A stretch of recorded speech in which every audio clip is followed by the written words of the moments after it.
السلام علیکم ورحمۃ اللہ وبرکاتہ۔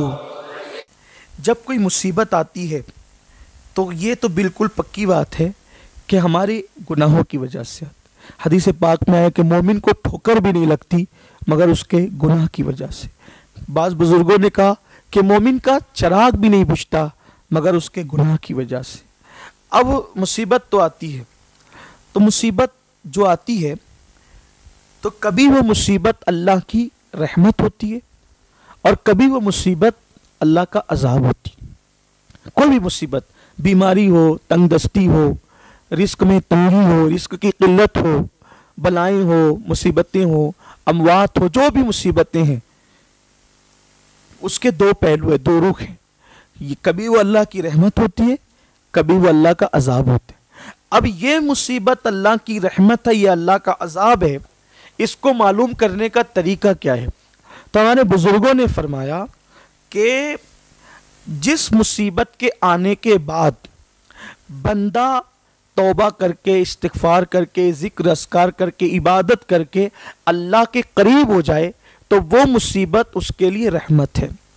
اور جو مصیبت آنے کے بعد بندہ ناشکرا و واویلا کرے، اللہ کی شکایت کرے، اللہ کی بے ادبی کرے، توہین کرے اور شکوے شکایت کے جملے کہے اور گناہوں میں ڈوب جائے تو وہ مصیبت اللہ کی طرف سے عذاب ہوتی ہے۔ تو جب بھی کوئی مصیبت آئے تو اس کو جانچنے کا طریقہ یہ ہے کہ یہ رحمت ہے یا عذاب ہے۔ اگر اس مصیبت کے آنے کے بعد ہم عبادت کی طرف متوجہ ہو گئے اور اللہ کی طرف لو لگا لی تو وہ مصیبت رحمت ہوتی ہے، اور اگر کوئی مصیبت جو ہے وہ گناہوں میں مبتلا کر دے اور اللہ سے دور کر دے وہ اللہ کا عذاب ہوتی ہے۔ اب دیکھو، گھروں میں وائی فائی لگا لیا ہے، 8-8 10-10 گھنٹہ گیم کھیل رہے ہو، پب جی کھیل رہے ہو، جوئے کھیل رہے ہو، سوچو تو صحیح نا میرے عزیزو، سوچو تو صحیح۔ اللہ کے بندو رحم کرو اپنے آپ پہ، توبہ کرو، اللہ کو مناؤ، اور آج کی رات خاص منا لو، قدرت کو منا لو، اور اگر اللہ کو نہ منائے تو پھر انجام بڑا بھیانک ہو۔ توبہ کرو، استغفار کرو، یقیناً طبی مشوروں پہ عمل بھی کرو، میں اس کا انکار نہیں کر رہا ہوں، بار بار کہتا ہوں، لیکن اللہ کو پہلے مناؤ، رب کی بارگاہ میں توبہ کرو۔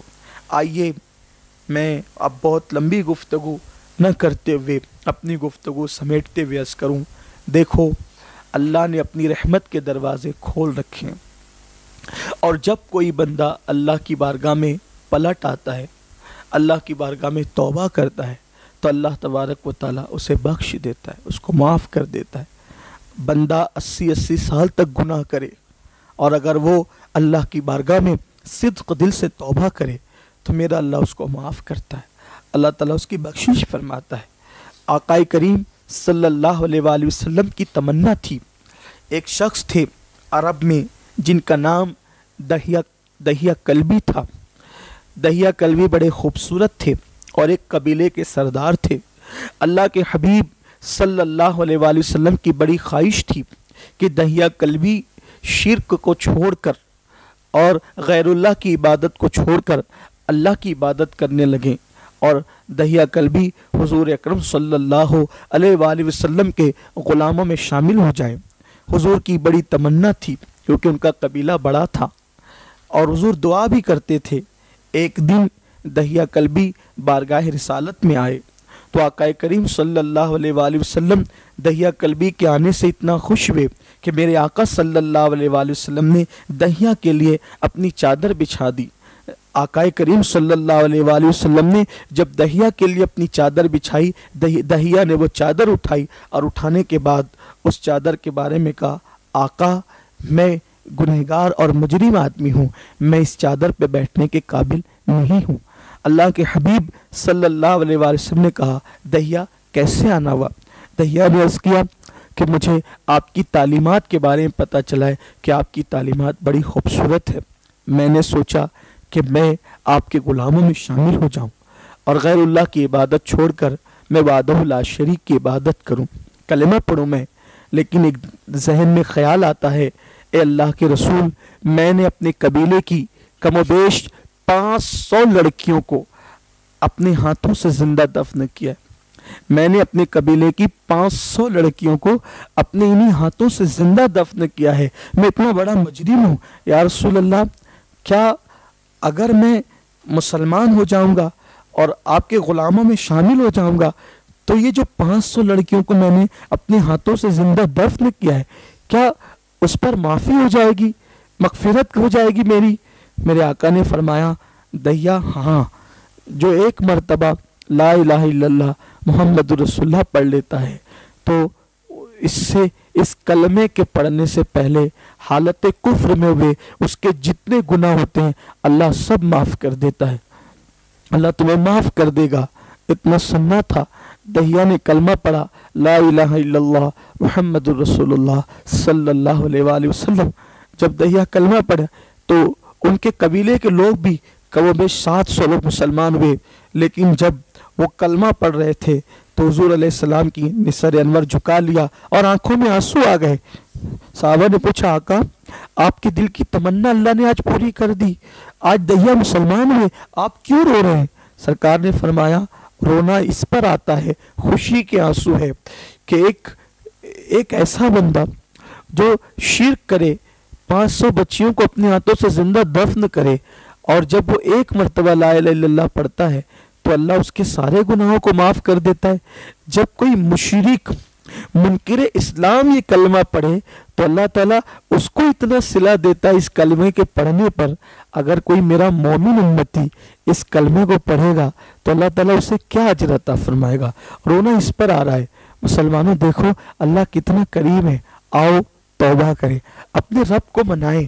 یقین جانیں سب کو منانا بہت مشکل ہے، بلکہ اکثر میں اپنے ساتھیوں سے، اپنی قوم سے، اپنے بھائیوں سے کہتا ہوں کہ دوستوں کو منانا مشکل ہے لیکن رب کو منانا آسان ہے۔ اپنے جیسے انسان کو منانے کے لیے انسان کو بڑے پاپڑ بیلنے پڑتے ہیں، لیکن میرے اللہ کو منانے کے لیے بہت کچھ نہیں کرنا پڑتا۔ بندہ اپنے گناہ پہ شرمندہ ہو جائے، نادم ہو جائے تو اللہ تعالیٰ اس کو بخش دیتا ہے، معاف کر دیتا ہے، اللہ راضی ہو جاتا ہے۔ آئیے اب ایک روایت پڑھتا ہوں اور اس کے بعد اپنی گفتگو کو مکمل کرتا ہوں، پھر ہم سب انشاءاللہ تعالیٰ دعا کریں گے اور اللہ کو راضی کیجئے۔ بلکہ آج کی رات ہی نہیں، ہر رات روئیے، گڑ گڑائیے، آنسو بہائیے۔ بخاری شریف کی حدیث پاک کا مفہوم ہے، اللہ کے رسول صلی اللہ علیہ وآلہ وسلم فرماتے ہیں اللہ کو دو قطرے بہت پسند ہے۔ آقا علیہ السلام نے فرمایا اللہ کو 2 قطرے بہت پسند ہے، ایک تو شہید کے خون کا قطرہ اور دوسرا اللہ کے بندے جو اللہ کے خوف سے روتے ہیں، اللہ کی محبت میں روتے ہیں، وہ آنسو اور وہ شہید کے خون کا قطرہ اللہ کو بہت پسند ہے۔ شہید کے خون کا قطرہ پہلا زمین پہ گرتا ہے، اس کی مغفرت کر دی جاتی ہے، اور مومن کی آنکھ سے اللہ کی محبت میں اس کے خوف سے نکلنے والا آنسو جب نکلتا ہے تو اس کی بھی مغفرت کر دی جاتی ہے، اس کو معاف کر دیا جاتا ہے۔ یہاں تک فرمایا کہ اگر کسی مومن بندے کی آنکھ سے اللہ کے خوف سے مکھی کے سر کے برابر بھی اگر آنسو نکلتا ہے تو اللہ اس کے وجود پر جہنم کی آگ کو حرام کر دیتا ہے۔ میرے پیارے آقا صلی اللہ علیہ وآلہ وسلم کے پیارے دیوانوں، آئیے اب ایک روایت جو پڑھنی تھی وہ یہ کہ اللہ کو منانے والوں نے کس طریقے سے بنایا اور اللہ کیسے راضی ہوتا ہے۔ روایتوں میں آتا یہ حدیث پاک ہی ہے کہ ایک شخص پوری زندگی گناہوں میں اور پاپ میں گزارتا ہے، حتیٰ کہ اس کی پوری زندگی گناہوں میں گزر جاتی ہے اور اس کی موت کا وقت آ پڑتا ہے۔ جب اس کی موت کا وقت آتا ہے تو وہ اپنی ماں کو یا اپنی بیٹوں کو بلا کر، رشتہ داروں کو بلا کر کہتا ہے کہ میں نے پوری زندگی گناہوں میں گزاری اور میں نے کبھی نیکی نہیں کی، کوئی پرہیزگاری میں نے اختیار نہیں کی، تو جب میرا انتقال ہو جائے گا تو مجھے جلا دینا اور جلا کر میری خاک مشرق و مغرب میں، ہواؤں میں، دریاؤں میں اڑا دینا، بہا دینا۔ چونکہ پرزور اس کی یہ نصیحت تھی، اس لیے گھر والوں کو مجبوراً ایسا کرنا پڑا۔ پھر جب اس کی راکھ اڑ گئی جنگل و بیابان میں تو قدرت کے لیے کیا مشکل ہے، جب وہ مٹی سے اور بلکہ پانی کے قطرے سے انسان پیدا کر دیتا ہے تو اس کے لیے کیا مشکل ہے۔ اس نے راکھ کو جمع ہونے کا حکم دیا اور پھر اس بندے کو اللہ نے زندہ کیا اور فرمایا کہ بندے بتا تو نے ایسا کیوں کیا، بندے بتا تو نے ایسا کیوں کیا۔ اس بندے نے عرض کیا مولا میں چونکہ بہت گنہگار تھا، میں نے تیرے خوف کی وجہ سے ایسا کیا۔ تو اللہ نے فرمایا تو نے مجھ سے ڈرا، میرے خوف سے ایسا تو نے کیا، جا تیری اسی ادا پر میں نے تجھے بخش دیا۔ ایک حدیث پاک میں آتا ہے کہ اللہ کے رسول علیہ السلام ایک مرتبہ صحابہ کرام کے سامنے گناہ کے حوالے سے گفتگو کر رہے تھے کہ گناہ کا عذاب کیا ہے۔ ان میں ایک حبشی اٹھتے ہیں اور اٹھنے کے بعد کہتے ہیں کہ یا رسول اللہ صلی اللہ علیہ وآلہ وسلم، میں نے جتنے گناہ کیے ہیں میں اللہ کی بارگاہ میں توبہ کرتا ہوں، آپ گواہ ہیں میں توبہ کرتا ہوں۔ آقا علیہ السلام نے تصدیق فرمائی۔ پھر انہوں نے پوچھا یا رسول اللہ کیا جس وقت میں گناہ کر رہا تھا تو میرے گناہ کرتے وقت میرے اللہ نے وہ میرے گناہ کو دیکھا، جب میں گناہ کر رہا تھا تو اللہ نے اس گناہ کو دیکھا؟ سرکار اسلام نے فرمایا ہاں، جب تم کیا بلکہ کوئی بھی گناہ کرتا ہے تو اللہ اس کو دیکھ رہا ہوتا ہے۔ اتنا سننا تھا کہ اس حبشی جوان نے کہا کیا مجھے گناہ کرتے ہوئے اللہ نے دیکھ لیا؟ اللہ کے رسول نے فرمایا ہاں۔ تو اس نے زور سے چیخ ماری اور وہ زمین پہ گر پڑا، اور جب وہ زمین پہ گر پڑا تو پھر لوگوں نے اس کو اٹھانے کی کوشش کی تو اس کی روح پرواز کر چکی تھی۔